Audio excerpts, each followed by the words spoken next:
Assalamualaikum warahmatullahi wabarakatuh. Selamat berjumpa kembali dalam materi pembelajaran bahasa Indonesia.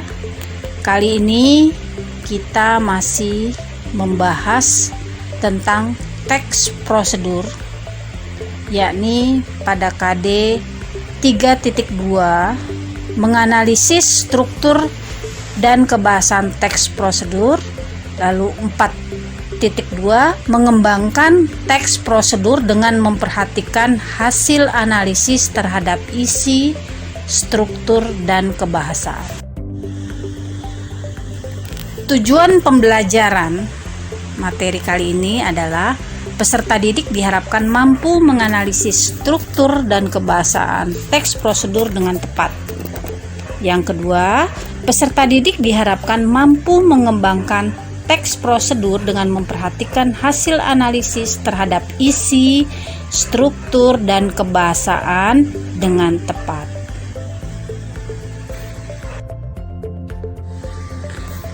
Baiklah Ananda semua, kali ini kita akan meninjau peta konsep pembelajaran materi kali ini. Perhatikan peta konsepnya, teks prosedur.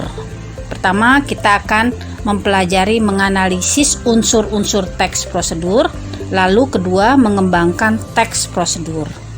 Di dalam menganalisis teks prosedur, kita perlu memperhatikan pertama, perincian struktur teks prosedur. Yang kedua, ciri-ciri kebahasan teks prosedur. Sedangkan di dalam mengembangkan teks prosedur, dua hal yang harus kita lakukan. Pertama, langkah-langkah pengembangan teks. Nah, itu harus kita lalui. Yang kedua, menyunting teks atau mengedit teks prosedur.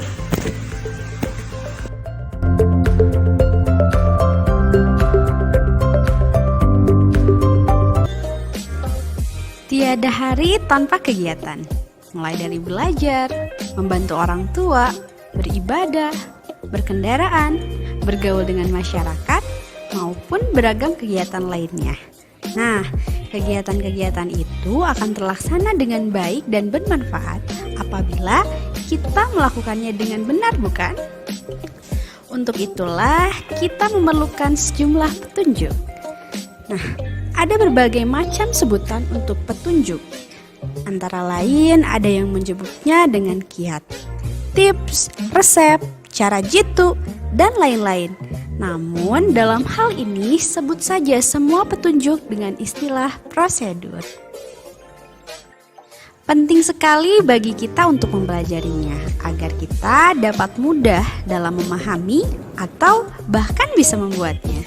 Dengan demikian, kita dapat memberikan penjelasan kepada teman, kerabat, dan orang lain mengenai cara membuat sesuatu atau melakukan sesuatu dengan benar.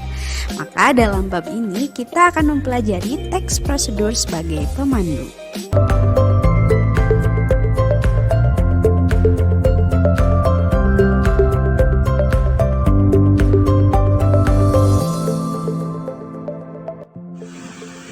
Berikutnya, perincian struktur teks prosedur. Cara merinci teks prosedur. Pertama, untuk memperinci atau menganalisis sebuah teks prosedur, kita harus menjadikan struktur teks tersebut sebagai pedomannya. Yang kedua, adapun penjelasan berkaitan dengan jenis informasi dan hubungan antar bagian dalam setiap struktur teks prosedur itu juga harus diperhatikan. Lalu, pola analisis teks prosedur. Polanya bermacam-macam. Bisa pola umum ke khusus atau pola khusus ke umum, pola perbandingan, pola sebab akibat, pola ilustrasi, dan sebagainya.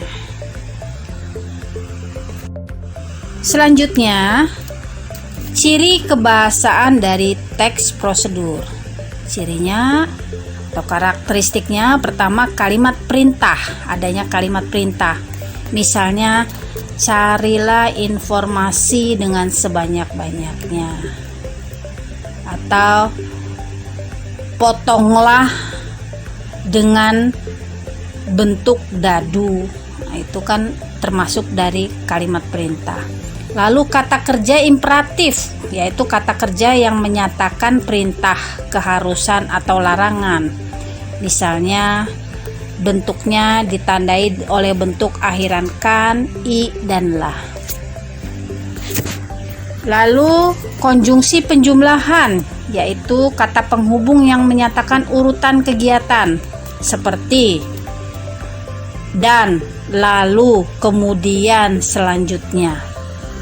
Lalu adanya kata teknis, biasanya ini berkaitan dengan tema yang dibahas, yang merujuk pada hal-hal yang harus dilakukan. Contohnya, petunjuk tentang penggunaan, maka akan banyak menggunakan kata-kata perelektronikan. Kalau dia petunjuk penggunaan elektronik atau alat elektronik. Lalu deskripsi alat.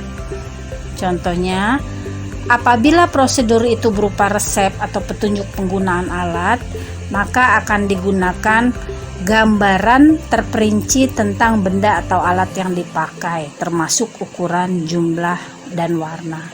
Misalnya, potonglah atau besarkanlah. Itu merupakan petunjuk penggunaan yang biasa diperhatikan dalam sebuah teks prosedur.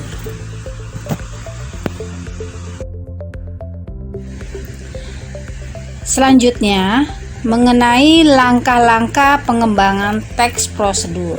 Ada beberapa hal yang harus kita perhatikan. Pertama, menentukan topik dan tujuan. Kedua, membuat kerangka teks dengan memperhatikan struktur teks tentunya.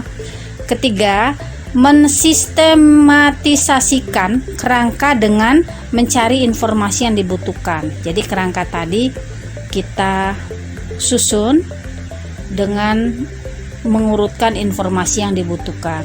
Lalu yang terakhir, mengembangkan kerangka menjadi sebuah bentuk teks prosedur yang isinya menjelaskan secara lengkap tentang petunjuk penggunaan sesuatu dengan memperhatikan kaidah dan kebahasaannya.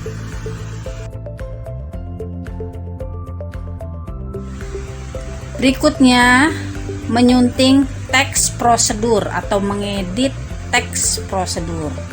Penyuntingan dilakukan gunanya adalah untuk memperbaiki kesalahan-kesalahan yang terdapat pada teks prosedur yang sudah kita buat. Apa saja yang harus kita sunting? Pertama, kebenaran isi. Kita perhatikan isinya, mana tahu ada yang terlewatkan informasinya. Struktur teks berikutnya. Lalu selanjutnya kaidah bahasa. Ini juga harus diperhatikan. Tanda baca. Itulah beberapa langkah yang harus kita perhatikan ketika kita menyunting teks prosedur. Demikianlah materi kali ini.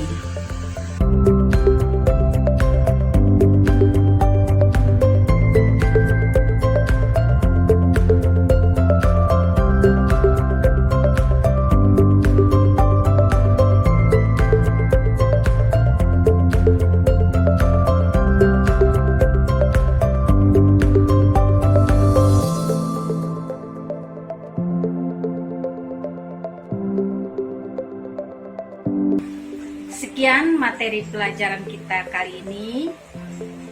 Sampai jumpa di lain kesempatan. Assalamualaikum warahmatullahi wabarakatuh.